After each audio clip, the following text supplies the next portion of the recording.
Hello, podcast listener. This is your host with the most, JJ, coming at you. Our guest today is Mr. John Strand. John talks about his upbringing in northern North Dakota. He talks about his service to his city and his state. And he also talks about what it's been like to grow up in a world where you didn't have a direct person to look up to. There was no clear mentor. There was no one that said, gosh, I could achieve to be that one day, because he has now become that for future generations. Very inspiring episode. Don't just listen to it, download it and play it for other people. I think this is a great episode of JJ Meets World, but you can be the judge. But before we get into that, a quick word from our sponsor. This episode of JJ Meets World is brought to you by Natalie Deutsch of Hatch Realty. Natalie has a proven track record to get your home sold faster and for more money. She is consistently focused on her clients' needs and wants throughout the entire process and make sure that they are well taken care of. If you're looking to buy or sell, reach out to Natalie today. On average, Natalie sells a home every 3.74 days. That's at least 2 a week. And last year, Natalie earned her clients on average over $4,000 above list price on their homes. And you don't have to take our word for it. Here's some of the great reviews Natalie has received. I was overwhelmingly impressed with Natalie and all the Hatch team. She was very responsive and responded to all of the emails within an hour. She gave great advice and encouragement from the listing and pictures, the offer, and all the closing details. The marketing team knew exactly how to promote my property, and I was pleased by how soon and easily my property received an offer. I was actually dreading selling my condo, and Natalie did such an awesome job that I felt like I really didn't need to do anything. The thing I most appreciated was that she really listened to what I wanted to do and respected my decisions. I would definitely recommend Natalie and all the Hatch Realty team. They made this process so wonderful. That was from Diane. So listen, if you're in the mood to buy or sell a home, give Natalie a call right now. You can reach her at 701-388-9338. Natalie, Natalie, at hatchrealtyfm.com, or you can go to livefargomorehead.com. That's livefargomorehead.com and find out some information. Huge thanks to Natalie Deutsch of Hatch Realty for sponsoring JJ Meets World. 1, 2, 3, 4. JJ Gordon, sort of like that Indiana Jones, in that he's always sniffing out his next adventure. Yes, he is. He's always interviewing guests so he can have them on his show and they can talk about pop culture, arts, and leisure. JJ has his flag unfurled and he likes his french fries curled, and he's fun and then he twirled as he goes to meet the world. He will march into the rain even if his ankle sprained. Take a peek inside his brain. This podcast is called JJ Meets World. Our guest today is John Strand, and John is a guy I've looked up to for a long time, not only in politics, but at one point he just talks about how he was described as an activist, and I think that that is a very fitting term for what he does. And John met me when I was a younger man, but at no point did he ever condescend or talk down, or you just don't understand because you're too young. And I think that's one of the reasons I respected him so much right off the bat, is because he does that. And sometimes we take for granted that the younger generation might have put more thought into something than we do, and we kind of dispel them because they're young. Well, you know, you are a local celebrity, and he had local celebrity status when you were still just a kid. Mm-hmm. So like it's fun to both grow up knowing about this locally known person, but for them to take an interest in you and what you have to say and to take it seriously is a pretty big deal. It suddenly validates your want to be active in something like how your city government is run, or the decision to make a performing arts center in our town. And I see eye to eye with John on a lot of things, and I differ with him on some things, but rather than approach it as like, I'm right, you're wrong, John has always listened to people, and I got so much respect. I have been looking forward to this interview for so long, right?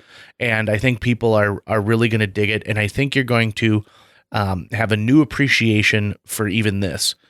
You know, this is about a small town kid who grew up to be someone who has made drastic change in our state, in our city, in the way we think about issues. And so if you're listening to this and you're from a small town in Sargent County, or you think, gosh, there's nothing that I'll ever be able to do because I'm just some young girl growing up in Cavalier. Well, good news. This is the example that you need to really move along. Also, I like the fact that John touches on his history because he moved away from North Dakota, and he brought back this new wealth of knowledge with him when he came back. And I think that is something really important, where we think, oh, this person's going to school at Penn State, they're never going to want to move back here. No, let's make our state so great that people want to move back. And if you're listening to this outside of North Dakota, here's my personal pitch. North Dakota, the threshold for becoming who you want to be is so low in North Dakota. Our cost of living is low. The availability of resources is so high. The ability to create something that didn't previously exist is right here. Give North Dakota a try. You can come here and you can be legendary, or just give North Dakota a try. Why isn't that our like tourism like logo? Well, give us a try. Let's not go down the rabbit hole of what I think about North Dakota tourism right now. Previous podcast and listen to something about that. John Strand's knowledge serves him well. He currently sits on the Fargo City Commission. He's been on the school board. And he is one of the owners of the High Plains Reader, which has been our alternative newspaper since the mid-90s. It's funny because we keep using the term alternative newspaper whenever we describe the HPR. I think it calls itself that, doesn't it? Yeah. And I think that what's interesting to me is that it is actually my first source newspaper. Mm-hmm. So I like the content that they're putting out there, and the journalism that they are curating on there is really amazing, and it doesn't feel as purchased by certain political or corporate entities. They're certainly not carrying just a bunch of AP articles. Right. Correct. So I really dig what they're doing at the HPR. And if you want to know a little bit more about the history of the HPR, you can go back a few episodes and listen to the one we had with Raul Gomez and Will Block. But get ready for this one. I want you to open your minds and your hearts and really take into account what we are talking about here. And if you write this episode off as just some people sitting around chewing the fat about what this place could become and what our world could become, remember that at one point some people were doing that, and then they were like, you know what? Let's throw some tea into this bay, or let's board a bunch of boats and sail to a different land, or, hey, I don't know, let's make sure that we live past the age of 30 and create clinics in society. So that's what we're doing here. We're creating society. Here? Okay. Sit back and relax. Enjoy this episode of JJ Meets World with Fargo City Commissioner and General Awesome Dude, John Strand. JJ Meets World. Welcome to the JJ Meets World studio. John Strand, Commissioner John Strand, General Awesome Guy John Strand. I want to start by paying you a compliment that you constantly pay towards me, which is when I ran for mayor of Fargo way back in the day, you put together not a debate, but sort of a general meeting of everyone who was running on KFGO at the time. And at the end, you said, gosh, it's a great slew of people that you have here. And no matter who gets elected, the brain trust of ideas and passion for the city really make a difference. And I've talked to people who said, John Strand has nice things to say about you. And, when everyone thought you're just some kid who wants to jump into this thing and maybe not take it seriously, John was really complimentary and says, you've got some halfway decent ideas. And so I'd like to pay you the compliment of saying, thank you so much for that. And you're one of the people I look to now as setting the tone for where our city and our communities are going to be for the next 50 years. And I could not be more happier to know that you're representing me as a citizen. Well, thanks, JJ. Let's go back to that KFGO debate. It was Dennis Wallaker, who was running for his first time and ended up getting elected, Arlette Preston, Jack Cosgriff, was on the ballot, and you, I think. I don't know if there was anybody else. Was there? There was Brad Williams, Okay. I think, and then Richard. I can't remember Richard's name off the top of my head. Skywalk guy? Yeah. His passion was the Skyway system, and then he had been like a media tycoon. Okay. Well, the tall, balding guy that used to have the Fargo Moorhead son. He ran for years. Yep. But what I remember about Richard Blair was his name, Richard Blair. That's the one. Yeah. What I remember though about that debate was, and there's only one comment made by anybody that I remember, and all these seasoned old leaders and politicians, and you.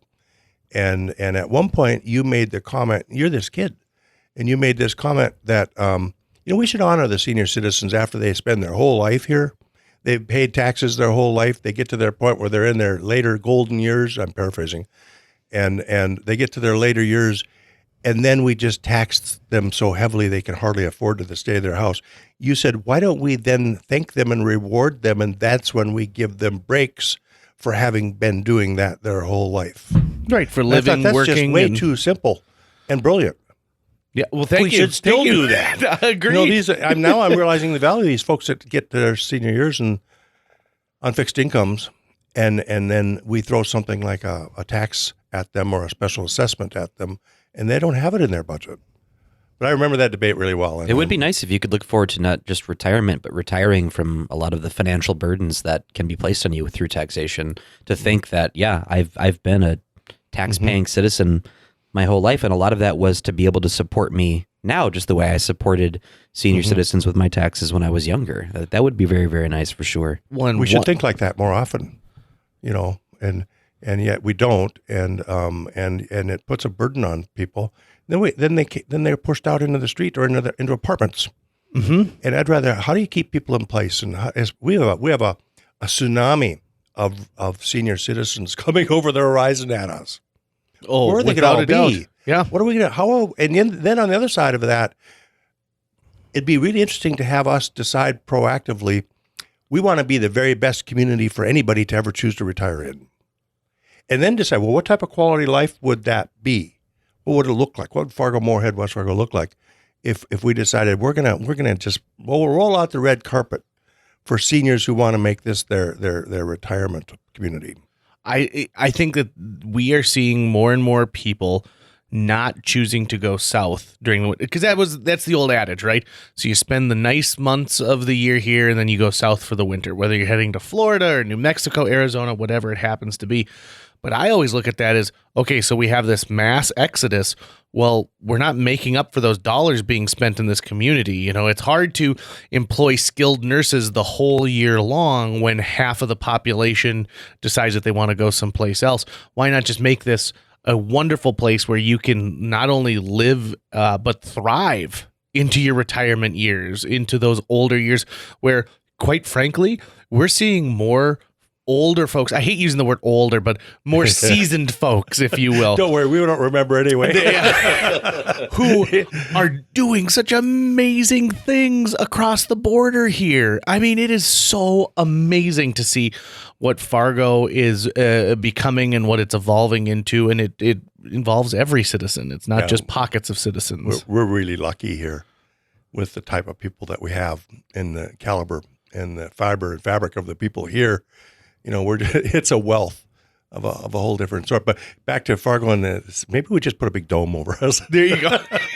You have to think at some point somebody said, like, maybe we should just spend an afternoon and just think of what that looks like. Yeah. I always tell people in the military, I said, listen, let me know if there's a meeting one day where they go, okay, everyone, it's going to take 45 minutes. We just have to get this out there. We know this is never going to happen, but in case of a giant outer space lizard attack, we just want to know that this is what it is. So we're not caught with our pants down at any moment. We are smart enough to have had this discussion.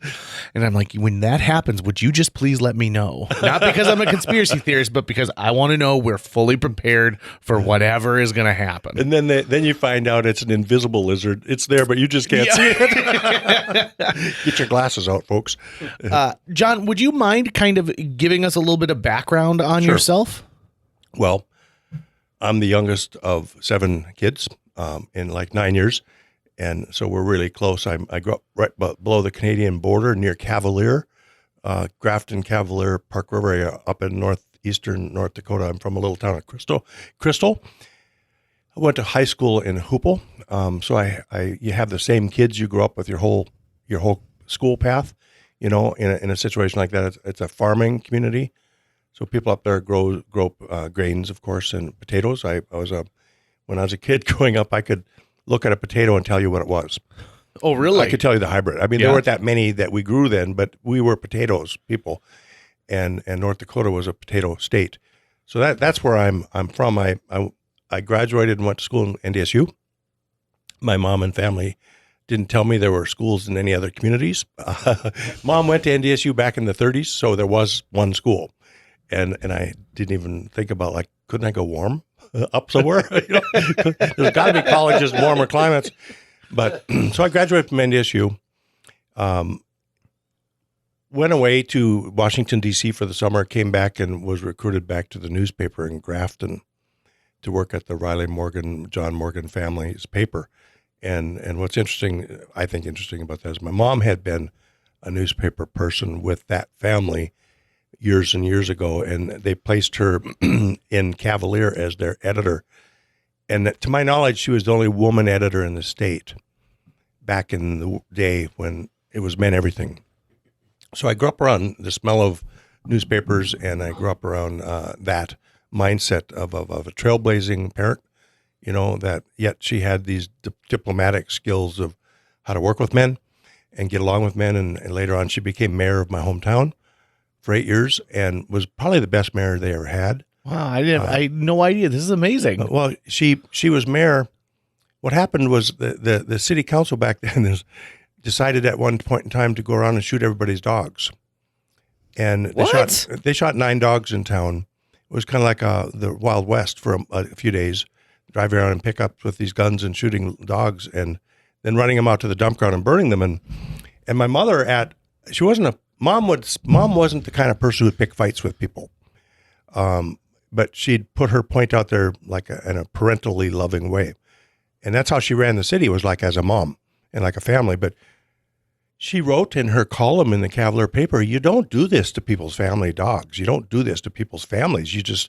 Who on earth does this to people? And the people of Crystal wrote her in on the ballot for mayor, and she won in a landslide. and so I grew up with that type of a mindset, this little tiny hometown, a few hundred people, and saw that unfold. Did the city council pass a no dog ordinance or something, or what No, was? I think they just went rogue, and thought it was funny. I think, and it wasn't pretty. You can imagine these families. I mean, they should be in jail for what they did. They probably should have been. There should have been criminal action. Oof. Sorry, I get revved up when people hurt pets. I'm sorry. That's so that's my background. I went to college, graduated from college, went to DC, came back to the newspaper in Grafton. I then spent 13 years in medical sales.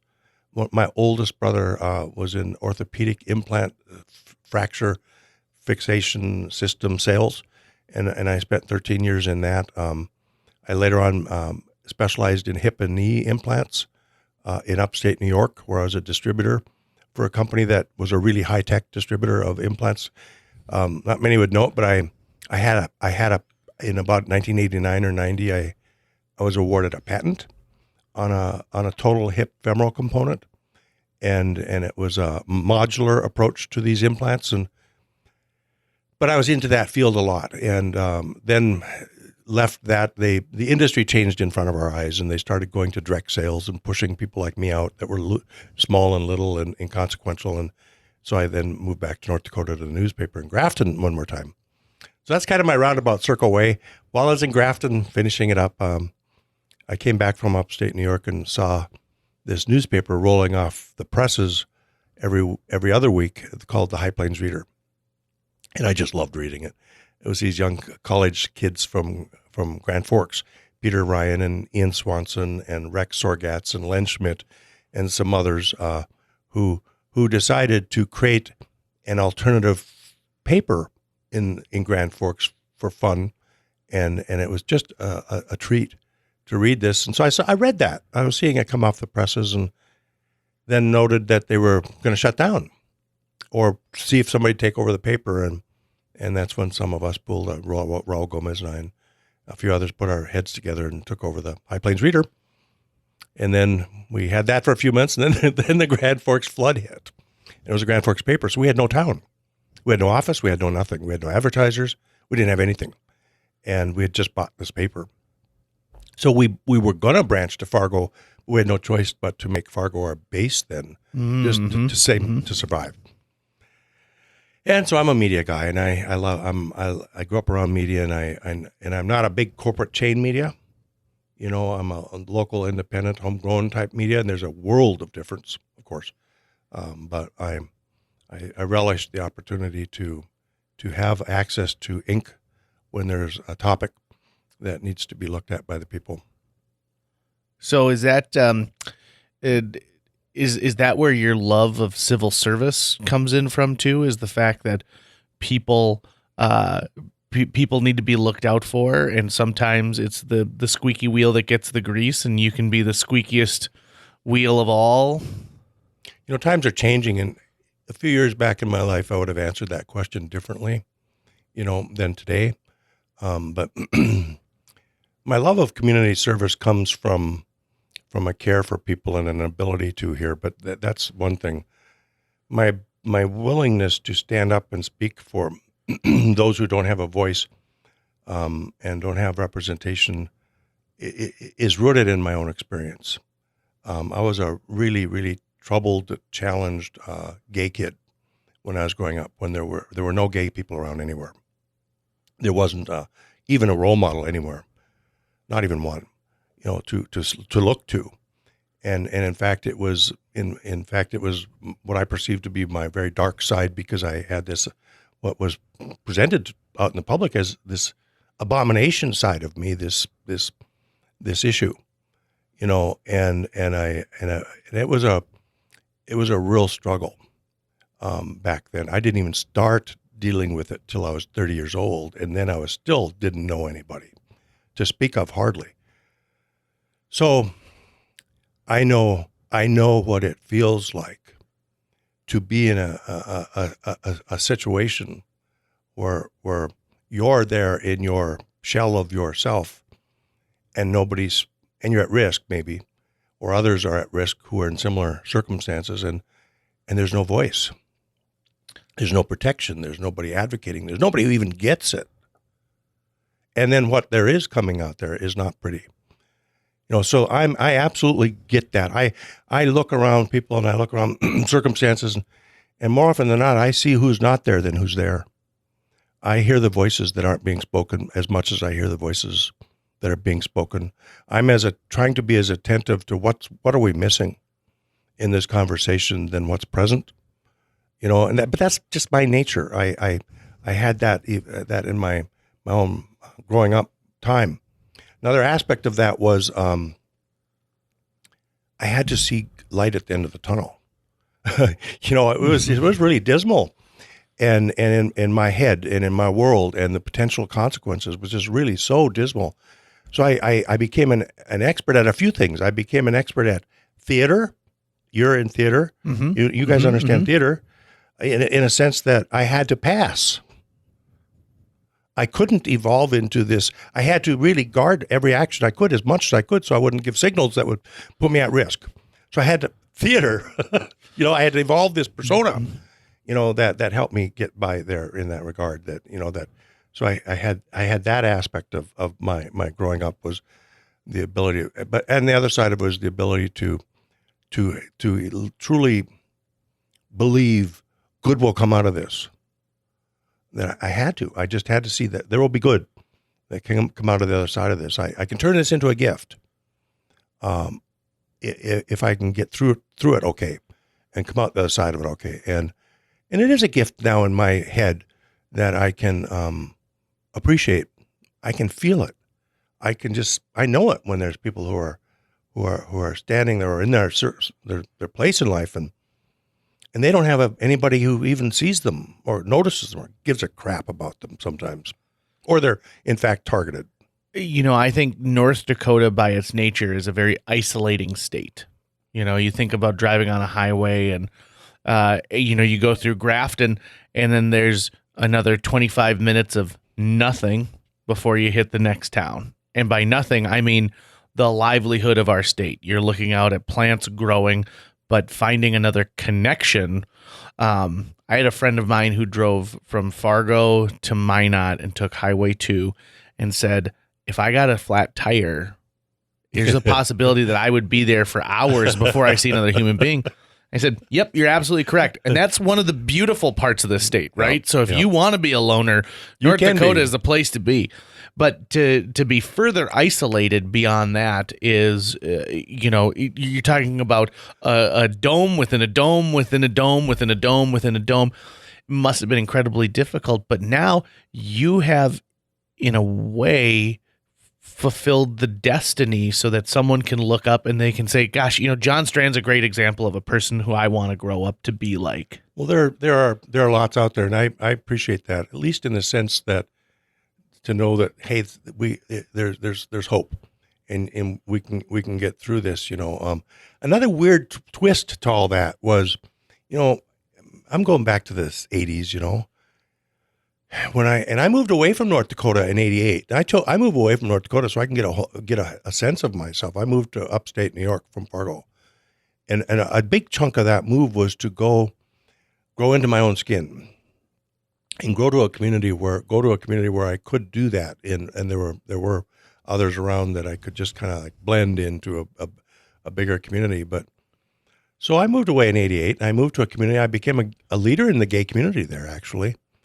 I joined up their board of directors. I redirected their newspaper as a volunteer in the community. The Empty Closet, it was called, but to get it on its feet. Great name, by the way. I led an effort in the community to raise $90,000 in 90 days in 1990 for us to buy our own community center, for us to buy our own building. But here's what I also learned. I moved away thinking, my new horizons are here. I'm starting fresh. I'm setting my wings, and what happened? I get there. Everybody was dying, it seemed like. The people I met were, and it was a different era, but I'd meet folks that were just extraordinary capable people. And they just inspire me being around them sometimes. And then I'd go, well, no wonder they're facing death. They're dealing with AIDS and HIV, and they're maybe, you know what I mean? They're dying potentially. Everyone was just dying left and right. It was just rampant. It wasn't, and I didn't expect that, to move to a community where I'd see. I remember one day I was driving down the road and from New York City back to Rochester, and I had two friends die the same day from AIDS. And I'm from the farm, and realizing, okay, John, at what point are you going to give yourself permission to be available to this topic in an advocacy sense? At one point am I going to be let myself drop those veils and let it happen? And when you have two friends die in a same moment in time, basically, that's pretty compelling stuff. When you're talking people who are young. It's not like somebody in your grandparents that lived their whole wonderful life, and this is the kind of. And so a few sides of that. But when I was young, and when I was back here in North Dakota, when I was really, really trying to like look up to God, and say, why am I here? Why am I cursed such that this is where I'm at? You know what I mean? I'm like, why am I here? What I didn't know was that. Had I been in a lot of other places, I wouldn't have lived through it. Sure. I wouldn't have had the protections from HIV and the issues of knowledge, and then all of that onslaught that just wiped out a community of people. So there's really mixed sides of this, and I can talk about this now. I didn't used to be able to talk about this. I couldn't, at all talk about it when I was younger. And so yeah, I got elected to the city commission. The day after I was elected, there was a news story in the paper like Fargo elected their first gay community commissioner, which wasn't true, and I wouldn't have claimed that. But and I told them, I didn't. That's not what I'm all about. I mean, this isn't. they said, well, you didn't even tell people. I said, well, why? People know. I don't. It's not what I'm about. I was on the school board. They knew. It's not a big deal. However, I said, if we're going to talk about this, okay, let's talk about it. I said, if we're going to talk about this, maybe there's a value for me sharing with people that, okay, I can relate to folks who don't have a voice or don't have advocates or don't have wherewithal or place. I said, so if people see me in my approach to when I do have moments standing up for people, it's because I understand that and I get it. And then I can appreciate the little person and the underdog and the person who's downtrodden or targeted or vulnerable or at risk. I can get that completely and fine. If we want to go down that path, then we'll turn that into this is how I understand that and why. And I have no problem at all doing that when it's my moment to stand up for others that don't have that voice. I think that's incredibly strong. I think we spend so much of our lives trying to find out what our identity is, and then all of a sudden they put something on a name tag for you, gay commissioner, weird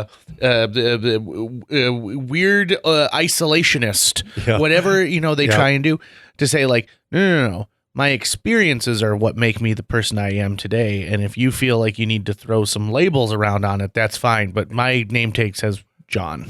For a long time, maybe you remember my label in Fargo was activist. Yep, sure do. I didn't mind that. No, that's what they're going to call me. Fine, I'm an activist. I'll stand up for things. I absolutely will stand up for things. But I don't get called activist much anymore. But I am a rabble rouser. I'll prop you up, or I'll prop you up, or I'll prop. When I see people up, standing up and doing something, I go stand right behind them. Go, I'm right here with you, standing with you, and I love it when other people tilt at windmills, and yeah. You know what I think is so powerful is you're somebody who people listen to, even if they don't agree with you, they will listen to you because they know that you're not just talking to get a soundbite. They know that you're not just out there because you want to remind people that, an election's coming up or I've got this agenda here. It's people listen to you because you speak with purpose and you speak with intentionality for what you want to do. And that's when I hear you on the radio, when I see you quoted, when I'm catching a commission meeting, I think that is what people appreciate the most out of you. And it's what gives you the most power to help those whose voices, aren't very loud. You're the man in Fargo who has a microphone and can put it in front of somebody's face with a 10,000 watt sound system behind it so that something can be talked about. Yeah. I also appreciate the fact that you have such an even keel. And I think that people forget sometimes how important it is to not foam at the mouth when there's something that they really want, but to sit there and to listen, to process, and to respond. And I think you've got that ability like nobody else. I mean, this podcast has pretty much become like you complimenting me complimenting you, but in a real way, it's nice. And usually I have to say we got to go to a commercial break now, but we don't with this thing, which is really nice. I want to talk a little bit about being on the school board and being on the Fargo City Commission, because you've been here at a very interesting time for Fargo. When I grew up, downtown Fargo was no longer a place that people really saw as having potential. I missed the era of DeLaundrecies. I missed the era of people coming down and spending the whole day in downtown. And then all of a sudden we decided we needed to value it, and we were going to have this shift, and we were going to put effort into downtown. And I feel like that was a moment where we said, we're going to put effort into downtown. But in a way we said, no, we're going to put effort into our community as a whole. We're going to make sure that we are a bright place for people who want to move their families here. When I ran for mayor, the big thing I said is, why are we pushing out this younger class of people? Why aren't we doing things to keep them here? Why are we outsourcing our creativity, our genius, and focusing on letting the inner part of our society decay from the center, the epicenter, out. And boy, oh boy, in 20 years, the shift has been dramatic. Just a couple of weeks ago, we chatted with a gentleman named Scotty Nolan, who started the North Dakota Film Society, and he's only here because he took a job here that brought him to Fargo. That wasn't the way you heard things 20 years ago. You heard people taking a job somewhere else, and that's why they're leaving Fargo. We're now bringing people in, and I'm very excited. I can't wait to see what the next generation does and the generation after that, but how do you feel about Fargo today versus Fargo 20 years ago? Well, Fargo has, in all of North Dakota and our whole region, we've kind of grown a little more into our own boots. It was back then, I felt young people felt oppressed. I felt they didn't see a space in which they could set their wings and fly and soar and blossom and grow. I think they felt like it was a stifling, I won't think it felt like it was to very many people, a really stifling environment, that the opportunity wasn't here, it was elsewhere, and I was out there. And it was truly unfortunate, because my nature, as I said, I tend to be an eternal irrational optimist, and I'll see good in something bad. Well, all these people that were, young folks especially, that were not feeling appreciated here, and felt like, well, maybe I'll be appreciated somewhere else. Fargo was exploding at the seams, and it was a North Dakota issue because we had all these people who were leaving the state, the brain drain. Remember that? The Buffalo Commons and the brain drain, and they were leaving the state. But Fargo, for many of them, was the last stop on the way out. They'd leave their little hometown and think, well, okay, I'm going to give Fargo a shot. We were still are the economic engine of the state. So I'm glad that tide has turned. I'm glad that is a different mindset that we have, that it's not that now, and it's a process that turned that boat around, kind of sort of to where we are now. But let's go moment present now. My sense is that our younger generation of people, they have different approaches to life. And no matter where you are in life, the older generation say, they're not as good as we were. They've been saying about Saturday Night Live since the second season. But the young generation, I think, has some challenges we better pay attention to. Student loan debt, low wages, multiple jobs, unaffordable housing. Some of these issues, are a not always diversity inclusive community adequate enough for the young generation. I mean, I think their bounds are way more or less limited than us, the older generations. I think their acceptability quotient is way higher for people of diverse backgrounds and circumstances and everything. So we have something to do, work to do, but we have some opportunity here, and there's not enough of those young voices at the table. I need to hear from them. I think we all as a community need to hear from them. I'm especially concerned about the housing issue. Back in I'm a ballpark it. Back in 1989 or 1990, 60% of the people in Fargo own their own homes. Now 60% of the people in Fargo rent apartments.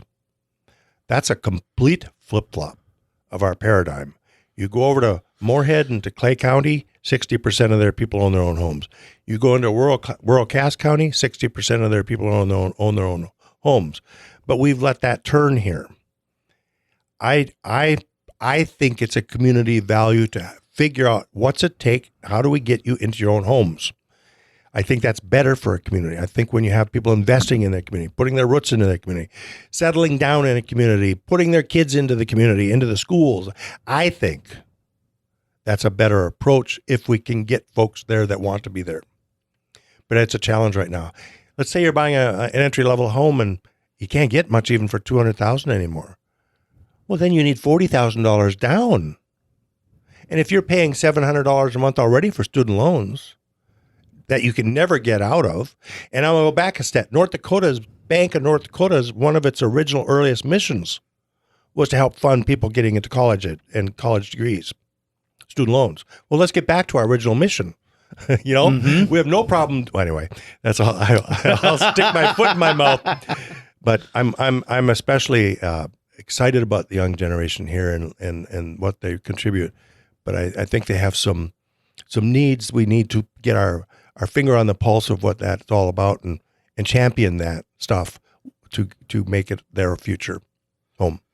I'm a big believer in Tucker taught me the term walled garden. What? So Walled what? Walled garden. A walled garden. So it's usually a term that gets used online a lot for things like Facebook or other services where they want you to stay within their ecosystem. So it's instead of like a public garden that everyone can use, it's restricted. There's walls to it. There's a gatekeeper, and they want you to stay inside of their garden. They don't want you going somewhere else. You could say Apple is a walled garden. So that's where the term often gets used, but usually it just means insular, disconnected. Oftentimes it means provincial too. It can mean it can be a derogatory as like a bunch of hayseeds in their walled garden and things like that. So it's got a lot of uses, but yeah. I like a tinfoil cap. I mean, tinfoil cap really means that the person believes in conspiracy theories, but you could say that a group of tinfoil hat people are live in their own walled garden. Yeah, I've never heard that phrase. Interesting. Yeah, I loved it because I think it applies to so many things where we set this up, right? So in 1985, a group of citizens got together and they said, "Gosh darn it, we need, for lack of a better idea, like a water park." Right. And so they got together, they did the hard work, did the fundraising, they built this water park, and they're refusing to relinquish control of that to the next generation that can continue building up this water park. And so we're forcing those people to say, okay, well, you can't be here and be in control because we did this, we formed it, it's ours. And so we're pushing them to either go start their own water park, but then you've got the mentality of like, we already have one. This one's already been here. It's been here for 35 years. Or we push them so far out of the bounds that they feel like, okay, well, I guess I'm not going to do that. I'll go maybe try and do something else instead. And so I always tell people, if you have the ability to bring another person into what you're doing, the more, the merrier with it. And accept new ideas and listen to, what the challenges of those people are. Maybe you built your water park on the way south side of Fargo and people from North Fargo can't get down there as easily to use it. So maybe there's an opportunity for somewhere there. Now, I'm not saying that I think Fargo needs a water park. I just thought there's really no toes to step on with that particular type of business or entity for this podcast purpose. But I would love to see more. Yeah. I would love to see more young people get involved or more people who have sidelined their involvement for a long time. Isn't that the truth? We really are a community that's caters to the adults who are into drinking. Mm-hmm. And yet there's hardly anything for the all ages crowd. And I'm not judging, I'm just noting and observing. There's hardly anything for the red ravens of the community. There's not enough venues and places for kids, younger adults, or folks who don't want to go hang in the bar scene to be out and hanging out and having community. And it's a need in our community, in my opinion. It's a really big need. And then of course the reality is the busier people are, the less trouble they get into. Yep.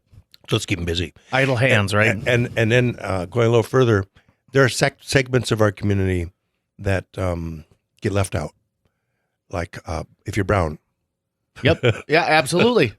Maybe if you're Muslim these days, or Islam. There's segments of our community we just don't, and we don't understand. It's not our fault that we don't have the historic background to have this knowledge base of other cultures and communities. But it's coming. So I'm not judging people for not knowing what they haven't experienced. But if your lack of experience puts limits up for others to fit in around you, or that creates tension and diminishes community, we've got challenges to work on and opportunities. If Tucker and I saw this back in the day when we worked at the Fargo Theater, we'd have a midnight movie, and that place would be packed with 18 to 20-year-olds. Those people who didn't have something to do later on at night, it was what, $3 to get into a midnight movie back then. So it was very reasonable. And they just needed more or less a place to congregate, right? Yep.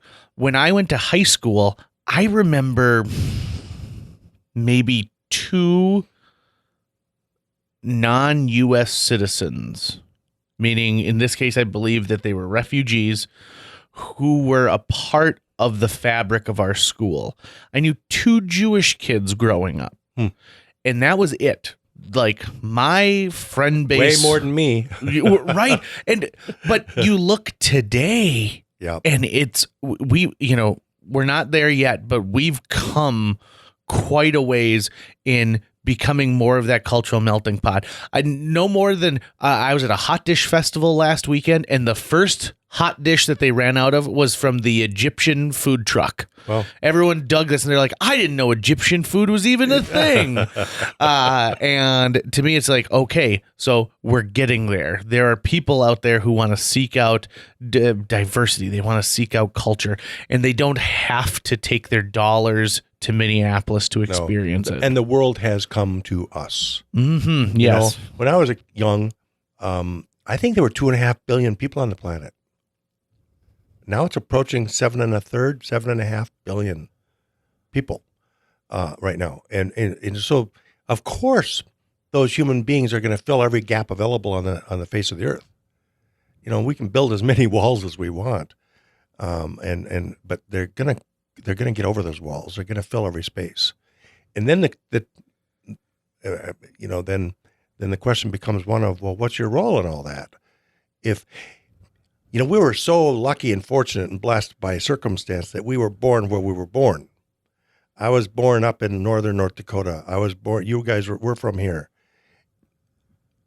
We're born to where the resources are immensely available, where the circumstances of your environment and your birth are just so extraordinarily lavish compared to billions of others on the planet that don't even have a meal in front of them, or don't even have safe food or safe water in front of them, or who are ducking war and death every minute. I mean, I don't even know how to compare my birthplace rights moment to theirs.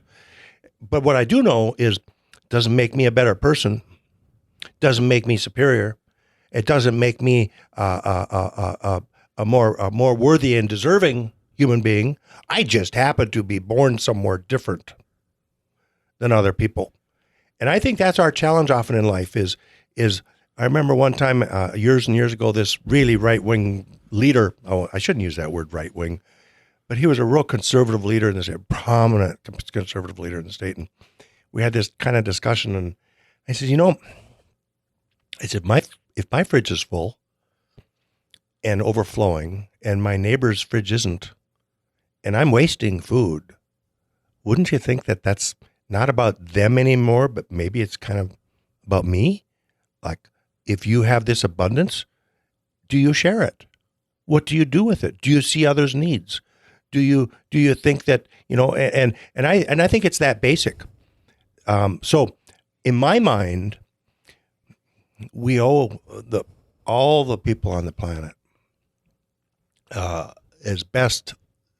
the best circumstances we can help them get to. We owe every human being that, I think, and yet, God, this country where we're going sometime, I get it. I get this limited resource thing, and we protect what's ours, and we don't want other people to take it from us. I understand that. But a word I'm using lately, and I'll use it here with you guys, and I've been wanting to write about this, and I've been wanting to, how people use the phrase, okay, boomers? Mm-hmm. I want to start using the phrase, okay, camels. Okay, camels. Because they might think that some of these folks would get exposed to their values and their presentation of their values and expression of them and implementation of them. They might think they're really superior, great people, and they might think that their job. Anyway, I'll say it this way: if they're going to present to me that they truly are Christians, supposedly, then I'm gonna remind them, okay, getting a rich person to heaven is like getting a camel through the eye of a needle. Okay, camels. Okay, camels. how are you going to get your own salvation living the life you're living now? I'm not going to judge you, but you're going to face it at the pearly gates. Somebody's going to look at you and go, look what you didn't do with all that you had to work with in life. Look at how full your fridge was and how empty your neighbor's was and how you didn't share it. And look how you looked down your nose and judged them and thought that you were a better person than them. And look how far away from you were from the basic understanding of humanity. So, okay, camels, good luck. And that's about how I'm feeling. You think you're so, you think you're on you tell us you're on this path. Good luck getting through that end of that path if that's what you're all about, because it won't work. Your own scriptures tell you better change your ways, or your salvation isn't going to happen to you if that's what you're aiming for. And I hope they find it. I hope everybody finds their whatever grace and salvation and happiness and forgiveness. And I'm not an overly religious man, but I do know that the teachings of Jesus Christ are about love, unconditional love. That's the one universal when you go religion to religion to religion. All of these teachings is that love is at the base of it, and we're not getting that. A few years ago, a movie came out called Love, Simon, and it was kind of special because it was the first romantic comedy that featured a gay couple in it, that was mass marketed and aimed at young people, and it was showing this new world of this is a love story just the same as everything else that you've had. And so the Linebenders did what Neil Patrick Harris and Kristen Bell did, and we bought out a screening of this and said it's free. You can come and experience it. It's free. And we had 200 people waiting 2 hours before the show started. So we said, hey, listen, can we get a couple extra theaters? Is that possible? And they said, no problem. So we ended up showing it in 3 screens. And I went from watching it in the first screen to jumping over to the second screen so that I could be there and say goodbye to everyone as they left. When I got to the third one, and all of these are sold out. There are people doubling up in seats to be able to sit there. I got to listen 3 times as the main character found discovered the love of his life. And it's a story of a closeted young man. And, not only does he come out of the closet, but he also finds this love, this other person he's connected with online. And they have this moment where they're on a Ferris wheel and they kiss. It's the most romantic comedy moment you could ever imagine in a movie. And Theater 1 goes nuts. They are cheering so loud they miss the last 5 minutes of this movie. I head over to Screen 2, same exact thing. Screen 3, same exact thing. I have never, beyond the beginning of the Star Wars logo for Episode 1, The Phantom Menace, seen a crowd go that nuts. And I said goodbye to every single person as they left these theaters, and one young man hung back. And I could tell that he wanted to talk to somebody. And so I went over and said, hey, thank you so much for coming to this. I really appreciate it. I hope you like the movie. I hope you had a good time tonight. And he started to cry. And what he told me was that he had never experienced something where he was able to identify with a character on screen. And he said, it's amazing and I can't believe it. And I said, I am so glad that you got this experience tonight. And then he thanked me for it. And I said, listen, man, you do not have, I appreciate it. You don't have to thank me. All I did was try and expose this to as many people as possible. And I hope that you're great. 2 weeks later, I got hate mail from some groups who said, I can't believe this. You're teaching kids to be vile. And then I got a letter from this kid again. And this kid told me that I want to let you know that I've had the best 2 weeks I've ever had. And I thought to myself, you know what? I don't care about these groups who sent me these nasty letters. And you know what? I don't care if you're going to boycott anything that I do. I just don't care, because I know that there's more love and good in the world. I would say please do, because that is some fantastic marketing opportunities. You guys got to come see this show. We're getting boycotted by the Reverend Phelps group. You got to come see this show. I remember one time I was going into a radio interview with Sandy Buttweiler, and Sandy had this tendency, it seemed, right, when you're sitting down to go before a mic with her, she'd pull up, Google your name. and just kind of get it in front of her on the screen. And I'm watching Sandy Google, it's just typical. And all of a sudden I saw her jaw drop like, I go, what did she see? I had no idea. What did she see? I mean, it was visceral. And she didn't say anything to me. So I left the radio program, went home, and I Googled John Strand Fargo. And I go, oh my God, the third thing from the top with this vile attack on me from a white supremacist group. I had no idea that they were doing this. I had been, and they were attacking the reader, and they were attacking Raul, especially me, on the school board. And because we had been involved with and covered the Leith, North Dakota thing with the white supremacists moving to the state and the whole movement to counter that, the Unity North Dakota movement. And I spoke at it, a couple of those events. And little did I know that the white supremacists had targeted me, and they, in their mind, they thought they were revealing to the public that John Strand must be homosexual. Board of Education member John Strand, homosexual Board of Education member John Strand. And then they used examples in other parts of the country of just some vile, awful stuff that has happened in some of the gay stuff out there. Somebody's been violated or something. And they said, does John Strand it just made me sick. And then to find out tens of thousands of people had seen this, it's a national site. And at first I was just sick to my stomach, like, oh God, I want to throw up. I finally came around to realizing, isn't that interesting? You're setting yourself up to be noticed and questioned and criticized and attacked by white supremacists. And I go, good for you, John. Yeah. That's a place I'm all right being. I'm on the right side of that issue. If I get attacked for being on the right side of this issue, fine. But it sure took me a while to accommodate that vile, that people throw out there at you. Yeah. It's been really interesting to grow up. I was born in 85, so as early as I can have memories, it was still a world where you didn't talk about gay people. I didn't know what I had to ask. I remember the moment I asked my dad what gay meant because we were watching Roseanne. And she had a comment about somebody who goes, well, he's gay. And I said, what does that mean?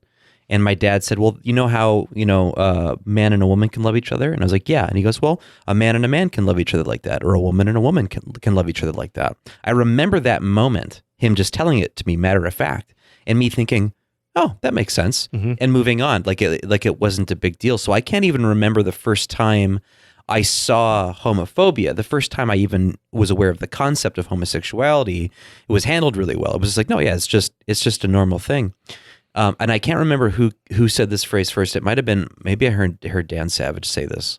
I think it was him that I heard him talking about how much like anti-Semitism at the beginning of the 20th century, while we still have anti-Semitism, there's still plenty of that around.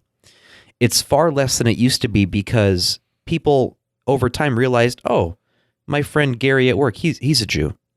Oh, I know someone who's a Jewish. I know that Jewish family. They're down the street.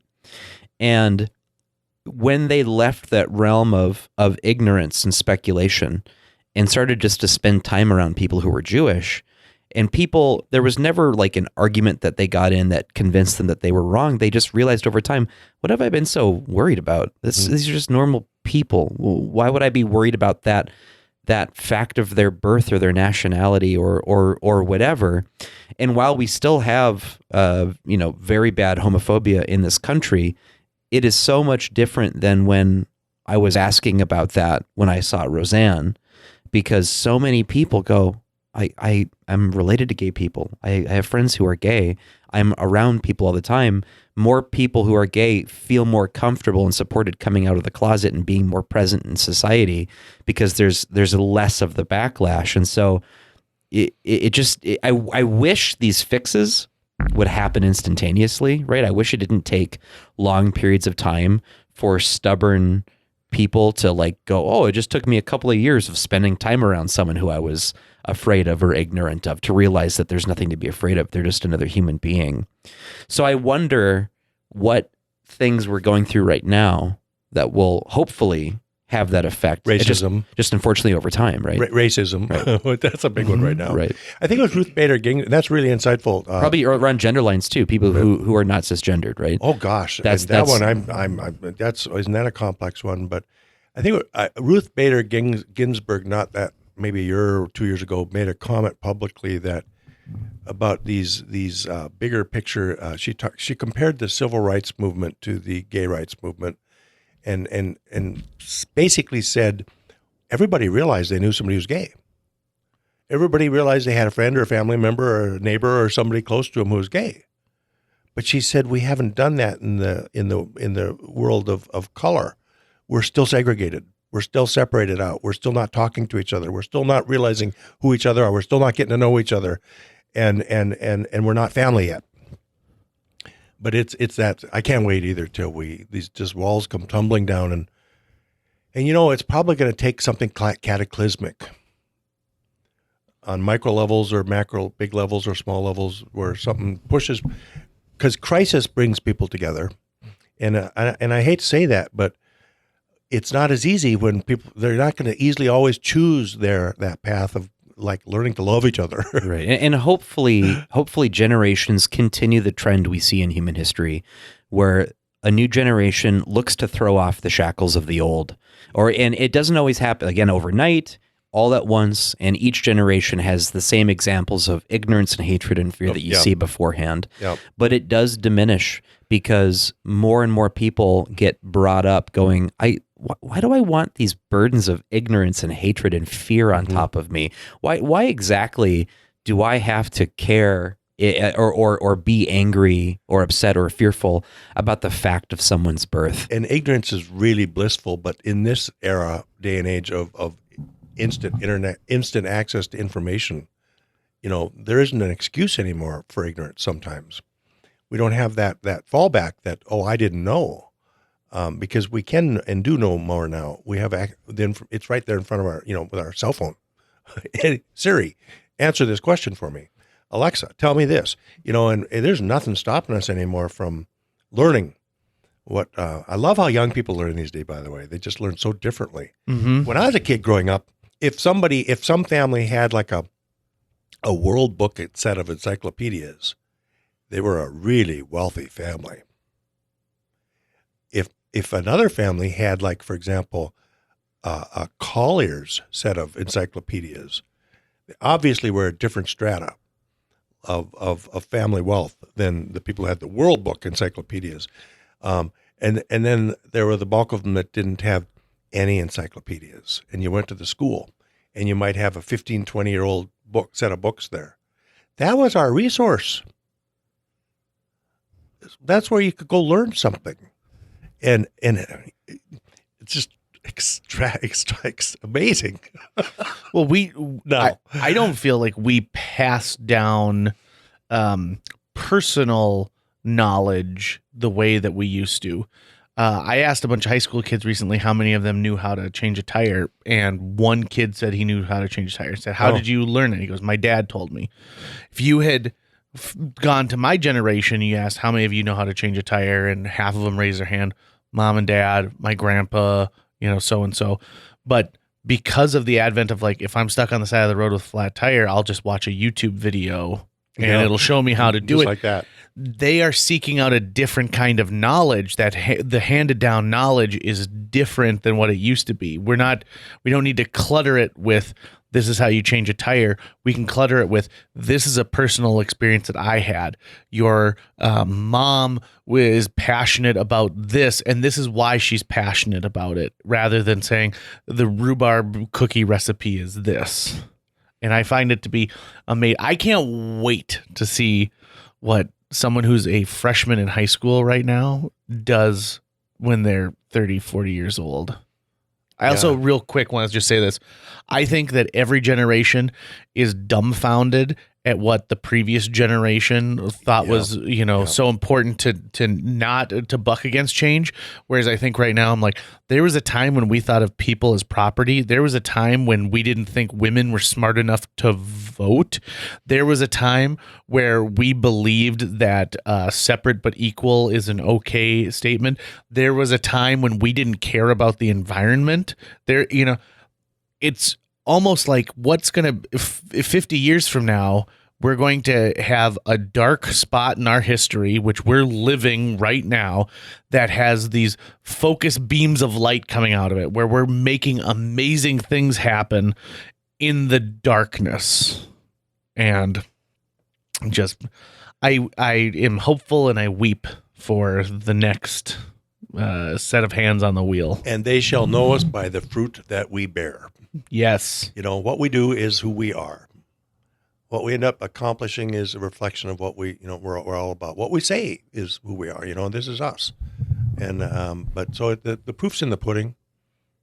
Do you see a lot of the work that you've done as something that follows that the old phrase akin to planting trees under whose shade you will never rest?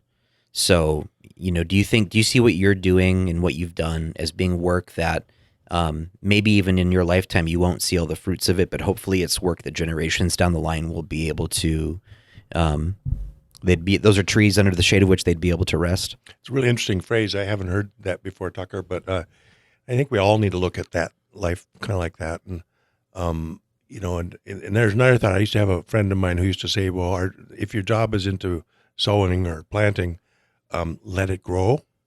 She'd use the example of, like, if you plant a seed, you don't go back there every day and dig it up and see if it's growing.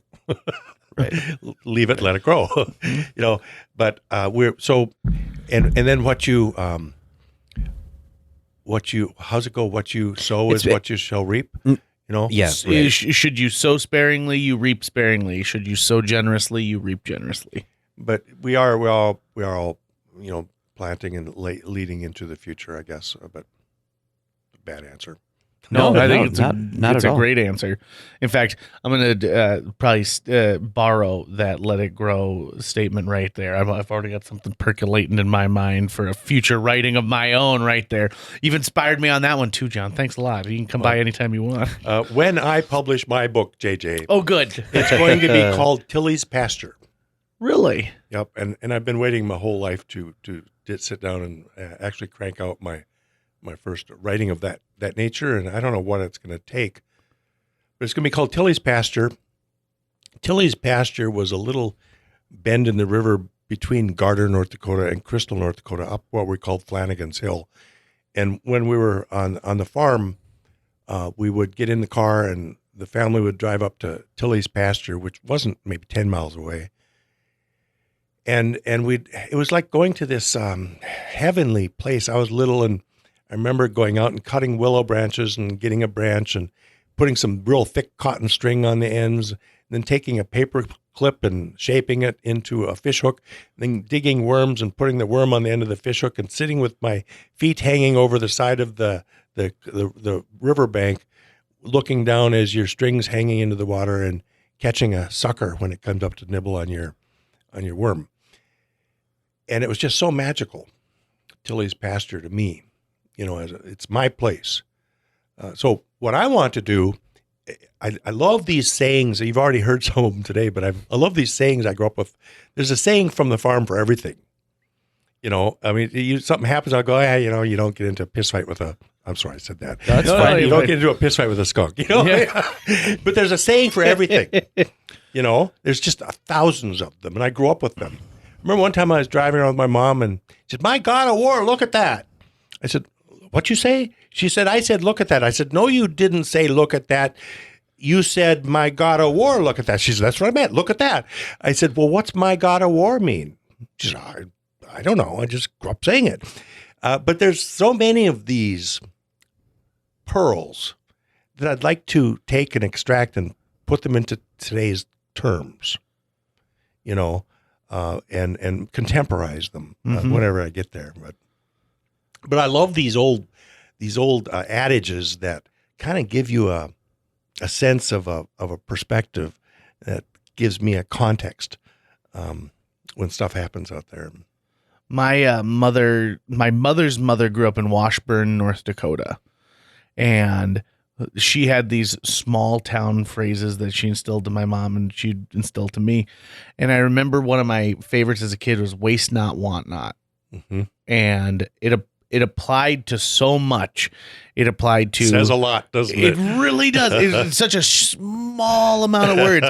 And so years ago, I started, when I work with improv troops, I talk about the economy of words. And I talk about the fact that if you can say more with 5 words than you can with 10, focus on those 5 words because those are the words that are important. You don't need the filler in between moments. You can focus on whatever that is. And it's amazing to watch someone think about that for a moment and then come to, oh, okay, I see what that is. And then to see them put it into action. I think it's just a wonderful It's sage stuff. Yeah. There's so much packed into, and it's also so long-term coming, that evolution of thinking to get to those little tidbits of wisdom. It's almost like a compression algorithm with computers, basically, where they've basically found the best way to distill down to the smallest bite size so it can transmit easily. And I mean, that is what language is effectively. It's your compression and decompression algorithms that you're doing when you're running it. Those little axioms, like, you know, planting trees under the shade of which you will never rest. They get in your brain and they kind of worm their way in and live there for a bit. So I collect them too. Whenever I hear one that makes sense to me, I'm just like, oh, that's going in there, and that's going to help me out at some dark night of the soul when I'm trying to figure something out in my life. Yeah, and we need that. Yeah. You mention a book that exists in your mind that will one day hopefully be put into a word processor or a typewriter. I don't know how you roll when it comes to that, John. Everyone's got their own thing. What are some other things that you'd still like to see or accomplish, or things that you'd like to set in motion? Wow, that's interesting. Well, bringing it close to home, I really love North Dakota, and I love the people of North Dakota, and I at one point moved away from North Dakota and went around out in the world and saw things and came back here. I'd like to see. I used to kiddingly tell people I moved back to North Dakota to help turn upside down the state that I love so much, because I was so disappointed so many times, so often, in our people, in our state, in our place in the world. And I still am. If I wanted to focus on that, I could just go off on this. We could really just unload of my utter abject disappointment in so much about North Dakota. But I'm that eternal optimist, and I want to see the people of North Dakota. I want everybody to just, feel like this is their place, and they're safe, and they're protected here, and they're honored here, and they're respected here, and it's theirs. And until we're to that point where everybody has that sense of self, we've got work to do. In my head, I just love this state, and with so few people, you can get stuff done quicker. There's nothing stopping us from doing anything we choose to do. But I'd love to see us start locally here, right at home, and because JJ, if I start getting past my brain about the state of the state or the state of the country or the state of the world, I'll just like, oh my God, I can just crawl into a hole and get depressed, and I have to shake that, and I have to choose not to go there. Back to I try to be balanced, and I'll go to war over something, and I have to pick my battles really carefully, because I'll stand up and get mad, and sometimes the littlest things can set you off on a path you're on a war for a while. And but I'd love to see us get to the point where we bring it right down close to home, where you look around you and it's like everybody's honored, and they feel that. And just wouldn't that be a whole different world if we all had that sense of self, that like, boy, I'm lucky. I've got abundance. I can't wait to go out and share my wealth of abundance with others and everybody. And and instead of this guarded, restricted, contained feeling like, oh my gosh, I hardly dare stick my neck out because I'm gonna be at risk. We need to turn that upside down. Let's talk a little more North Dakota. We feed the world. I mean, a chunk of the world. We provide energy here, and we can shift these paradigms. But nobody in North Dakota should be hungry. Not when we're wasting and throwing away food. Nobody in North Dakota should be cold and without energy. I remember years back that some folks I knew had an apartment in an old school across the river in Moorhead, and they were paying $600 a month to XL for heating their apartment. I mean, that's a sin. Mm-hmm. In this state where we're flaring enough gas to heat. Not only are we ruining the planet with it, and the lack of conscience of what a utter waste, but we're flaring enough gas to feed tens of thousands of homes, and we let this stuff happen. So I just would like to get down to the point where individuals, and that's just a real theoretical, like, wouldn't that be nice, pie in the sky? We all like each other and get along. But why is that basic? Why does it have to be a pie in the sky? Exactly. I mean, and I think that is the exact point is what are we doing? I saw somebody sent out a meme that they made where it showed all of these oil fields flaring off their gas, and then they replaced the flame with a middle finger. And I'm like, yep, that's kind of how I feel about it too. Mm-hmm. I heard you say something earlier, which is sort of this, and I'm going to dull it down to this.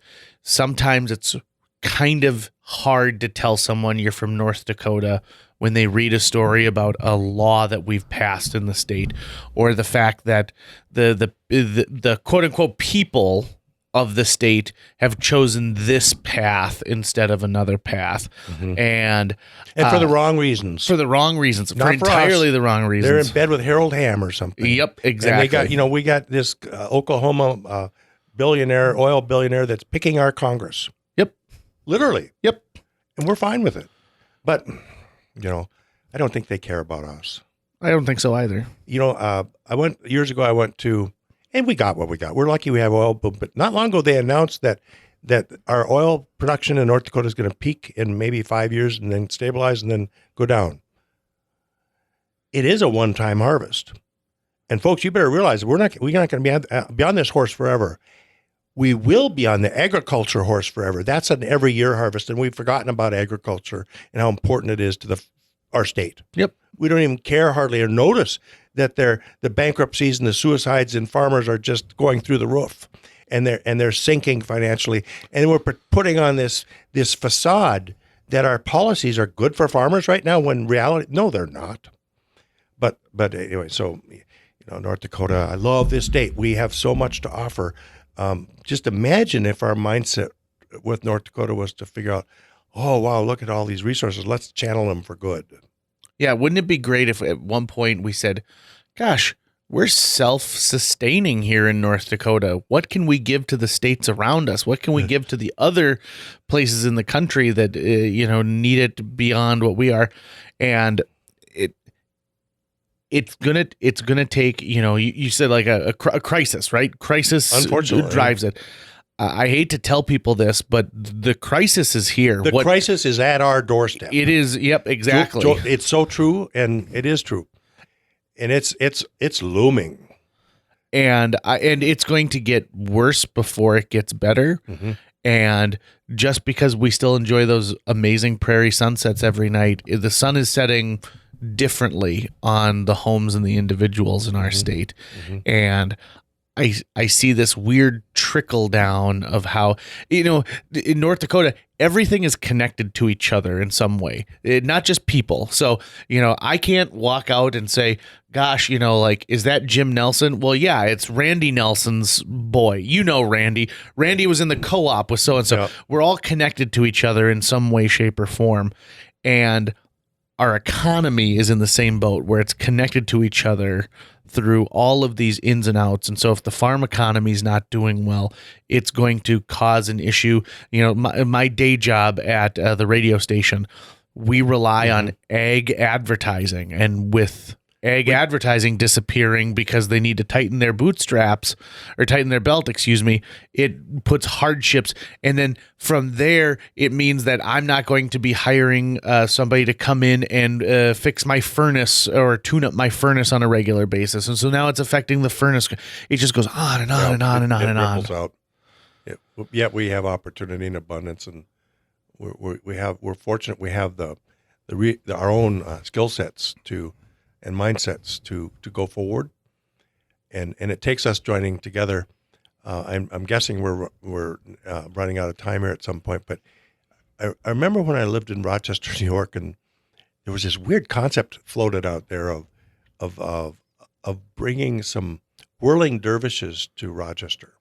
Now Rochester is kind of a home for some various religious things, like the Joseph Smith found the golden tablets it just outside of Rochester in a little community area. You know, the spiritualist movement started in upstate Rochester, New York. The Seth movement was from Rochester, New York. So there's these spiritual things, but in that area. But so this notion was presented to the public of, we want to bring whirling dervishes to town. And I'm wondering, well, what's a whirling dervish? Well, I find out they're these, they spin. And it only took 5 to 7 whirling dervishes to come to Rochester. Now, Rochester's population is 160,000. Their county's population is similar to North Dakota's population. And they decided that in that mindset of that Eastern spiritual approach, it would only take 5 to 7 whirling dervishes to come to our town to counteract our negativity. Isn't that interesting? But the reality that's based on is one person plus one person pooling their energies and combining their approach and their focus. 1 plus 1 isn't 2. 1 plus 1 is a logarithmic expansion of their capabilities. 1 plus 1 plus 1 isn't 3. It grows up. So all it took to have 5 to 7 focused people where they're exactly on the same frequency was 5 to 7 people to overturn an energy of a field. Okay, in that light, it would only take 15,000 people to turn the planet around. If 15,000 people focused their energy, and exact same focus and exact same energy, they could tip the world in humanity. So we need to put ourselves together. We're coded for unity.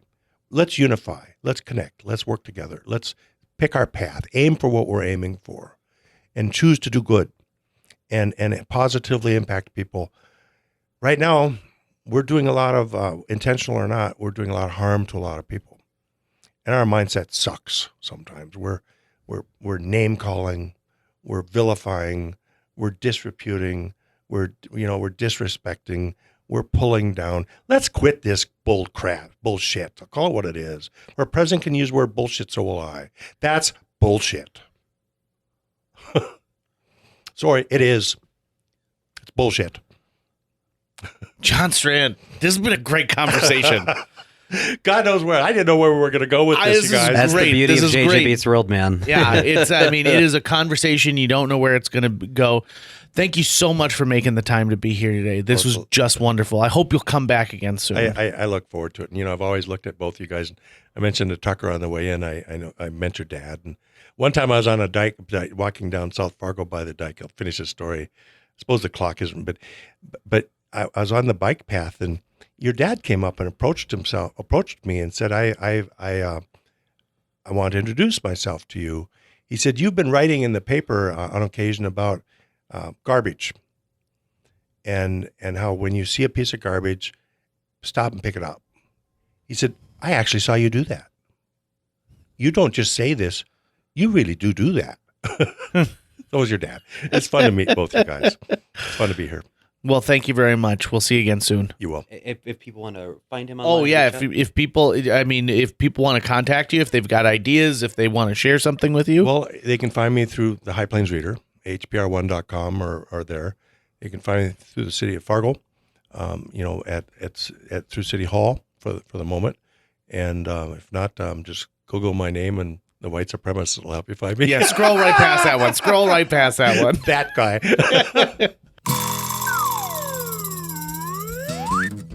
A huge thanks to Natalie Deutsch of Hatch Realty for sponsoring this podcast.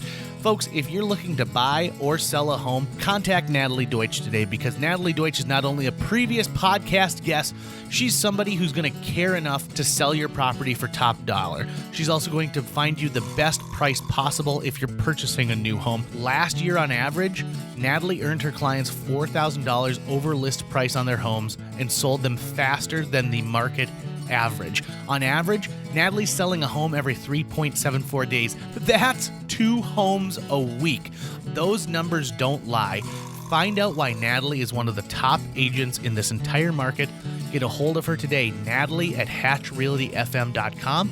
You can also call 701-388-9338 or go on to livefargomoorhead.com. That's livefargomoorhead.com.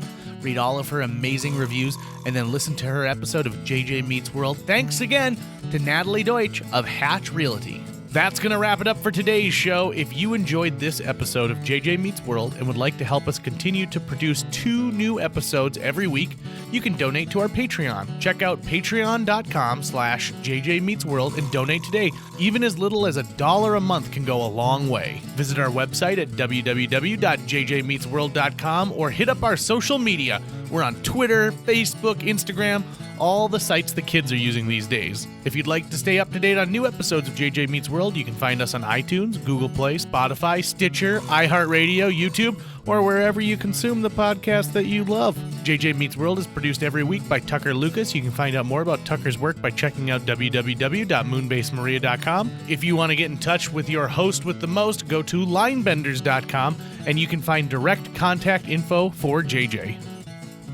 John Strand has some of the best hand motions when he talks, and it's a real shame that you don't get to see those things, because I found halfway through the episode I started mimicking those hand motions while we were recording.